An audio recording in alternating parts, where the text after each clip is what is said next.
24 કલાકમાં રાજ્યમાં 7 જગ્યાએ ભીષણ આગની ઘટના બની અને સુરત, અમદાવાદ તેમજ સુરેન્દ્રનગરમાં આગ લાગવાની ઘટના બની છે। કચ્છ, બોટાદ અને નવસારીમાં ભીષણ આગની ઘટના બની છે। તો સુરત કુડસદ જીઆઈડીસીમાં આગ બાદ બ્લાસ્ટની ઘટના બની। ડાઇંગ મિલમાં ઓઇલ ટેન્કમાં આગ લાગ્યા બાદ બ્લાસ્ટ થયો હતો અને બ્લાસ્ટ થયા બાદ ટેન્કનું ઓઇલ આસપાસની કંપની રોડ પર પથરાયું હતું। આગને પગલે અફરાતફરીનો માહોલ સર્જાયો હતો। કામદારોએ પાણીનો મારો ચલાવી આગ પર કાબુ મેળવ્યો। તો આ તરફ ઉનપાટિયા સનાબિલ 4 રસ્તા પાસે ઉન ઇન્ડસ્ટ્રીયલમાં આવેલ અલી ટેક્સટાઇલમાં આગ લાગવાની ઘટના બની હતી। તો બીજી તરફ માણેક ચોક પીએ સાબુવાલાની દુકાનમાં આગ લાગી હતી। ત્યારે સુરેન્દ્રનગરમાં પેપર મિલમાં લાગેલી ભીષણ આગ પર ભારે જહેમત બાદ કાબુ મેળવાયો હતો। સુરેન્દ્રનગર ધ્રાંગધ્રા રોડ પર આવેલ પેપર મિલમાં લાગેલી આગ પર કાબુ મેળવવા ધ્રાંગધ્રાથી આર્મીની મદદ લેવામાં આવી હતી। તો નવલગઢ ગામના પાટિયા પાસે આવેલ પેશન પેપર મિલમાં લાગેલી આગ બેકાબુ બની હતી। પેપર મિલમાં રહેલ પેપર પૂંઠાના કારણે આગે વિકરાળ સ્વરૂપ ધારણ કર્યું હતું। આ તરફ કચ્છના કીડાણા નજીક કચરામાં આગ લાગવાની ઘટના બની હતી। ગાંધીધામની ભાગોળે આવેલા ખુલ્લા વિસ્તારમાં કચરાના ઢગલામાં આગ લાગી। મહાનગરપાલિકા દ્વારા જ અહીં કચરો ઠલવાતો હોવાનો આક્ષેપ કરવામાં આવ્યો હતો। ત્યારે બોટાદ તાલુકાના જમરાળા ગામે રોડ પર કારમાં આગ લાગવાની ઘટના બની હતી અને નવસારીના ચીખલી તાલુકાના આલીપોર ગામ પાસે બે ગાડીઓ સામસામે ટકરાતા અકસ્માત સર્જાયો હતો।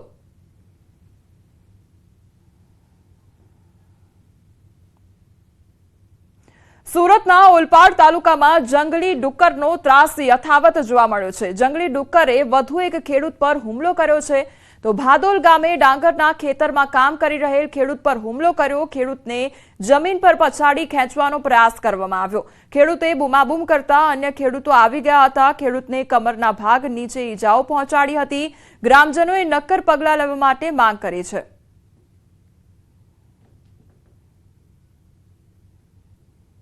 એટલામાં એક ડુક્કર જેવું આવ્યું, મને તો ખબર જ નહીં, પણ પાછળથી આવીને સીધું મારી ઉપર હુમલો કરી ગયો ને મારા જમણા પગે ભૂચન નીચે બધો માંસનો લોચો કરી નાખ્યો।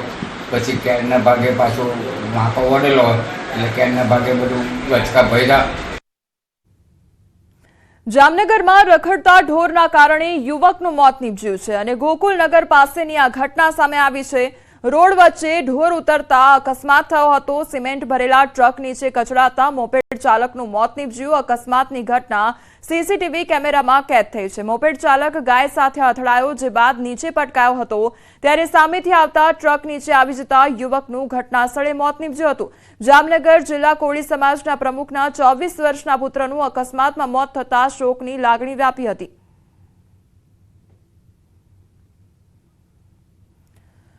તો અકસ્માતનો આ સમગ્ર મામલો સામે આવ્યો છે। તે અંગેના સીસીટીવી ફૂટેજ પણ સામે આવ્યા છે। રોડ વચ્ચે ઢોર ઉતરતા અકસ્માત સર્જાયો હતો અને ટ્રક નીચે જે આ યુવક હતો તે આવી જતા તેનું મોત નીપજ્યું હતું। સિમેન્ટ ભરેલો ટ્રક ત્યાંથી પસાર થઈ રહ્યો હતો અને તેના નીચે યુવક આવી જતા મોત નીપજ્યું હતું।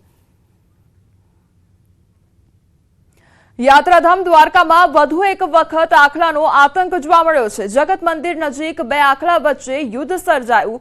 આખલા યુદ્ધના કારણે નાસભાગ સર્જાઈ ગઈ હતી। અનેકવાર આખલાના યુદ્ધના કારણે સ્થાનિકોના જીવ જોખમમાં મુકાઈ રહ્યા છે। અવારનવાર આખલાઓના આતંક છતાં તંત્રની નહિવત કામગીરી સામે આવી છે।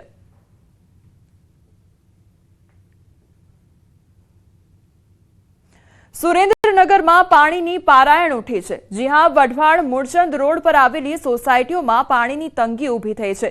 રહીશોનો આક્ષેપ છે કે છેલ્લા કેટલાક વર્ષોથી પાણી આવતું જ નથી, જેના કારણે 150થી વધુ પરિવારોને હાલાકી ભોગવવાનો વારો આવ્યો છે। અનેક રજૂઆત છતાં તંત્ર આંખ આડા કાન કરી રહ્યું છે। આ વિસ્તારમાં રોડ, ગટર અને પાણી સહિતની પ્રાથમિક સુવિધાઓનો અભાવ છે। ઘરમાં નળ તો લાગેલા પણ છે। પાણી ન આવતું હોવાથી નળ શોભાના ગાંઠિયા સમાન બન્યા છે। રહીશોને પાણી મેળવવા ખૂબ દૂર જવું પડે છે અથવા ટેન્કર મંગાવવું પડે છે, પરંતુ ટેન્કર સ્થાનિક પરવડે તેમ નથી। ત્યારે સ્થાનિકોએ તંત્રને વહેલી તકે આ સમસ્યાનો ઉકેલ લાવવા માટે માંગ કરી છે। 50 વર્ષથી ના રહી છે તો પાણીની તકલીફ છે બહુ। નર આપ્યા પણ નરમાં પાણી નથી આવતું। અવારનવાર અહીંયા જાય છે અમે બધે, તો કોઈ જવાબ નથી દેતા અમને। પાણીની, રોડની અને ગટરની 3 માંગણી છે અમારી। તકલીફ બહુ પડે પાણીની। ટાઉન પરામાં રહી છે 50 વર્ષથી રહી છે, અમારે પાણીની પ્રોબ્લેમ છે, બધે જાય છે પણ અમારું કોઈ સાંભળતું નથી. પાણીના ટેન્કર નથી આવતા, નગરપાલિકાની પાણીની લાઈન હા છે પણ પાણી નથી આવતું. ને આ કેટલાય વર્ષોથી અમારે પાણી, રોડની આ બધી સમસ્યા છે, ગટરની. છેલ્લા 10 વર્ષથી તો અમે આ ધક્કા ખાવી છીએ, અમારું કોઈ સાંભળતું નથી. આમાં 500 થી 1000 વસ્તી હશે. મહાનગરપાલિકામાં અમે હમણાં રજૂઆત કરી, એ લોકો કહે છે કે થઈ જાય છે. અત્યારના આધુનિક યુગમાં લોકો ડિજિટલ દુનિયા તરફ વળી રહ્યા છે, તેથી ગુજરાત સરકારના વાહન વ્યવહાર વિભાગ દ્વારા મોટર વાહન કાયદાને અપડેટ કરી અને ડિજિટલ કરવા માટેના પ્રયાસો થઈ રહ્યા છે, જેના ભાગરૂપે ઈ ડિટેક્શન પ્રોજેક્ટનું અમલીકરણ કરવામાં આવી રહ્યું છે.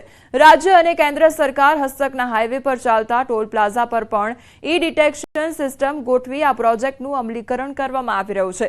આ અંતર્ગત ભારે વાહનને લગતા તમામ ડોક્યુમેન્ટ આગામી 7 દિવસમાં પરિવહન પોર્ટલ પર અપલોડ કરવાના રહેશે. જેમ ટોલ પ્લાઝા પરથી પસાર થતા વાહનોના ટોલ ચાર્જ સીધો ફાસ્ટેગથી ઓનલાઈન કપાય છે, તેવી જ રીતે ટોલ પ્લાઝા પરથી પસાર થતા વાહનોના પીયુસી, ફિટનેસ સર્ટિફિકેટ, ઇન્સ્યોરન્સ અને અન્ય જરૂરી ડોક્યુમેન્ટ અપડેટ થયેલું નહીં હોય તો આવા વાહન માલિકોને ટોલ પ્લાઝા પરથી ઈ ચલણ દ્વારા મેમો આપવામાં આવશે.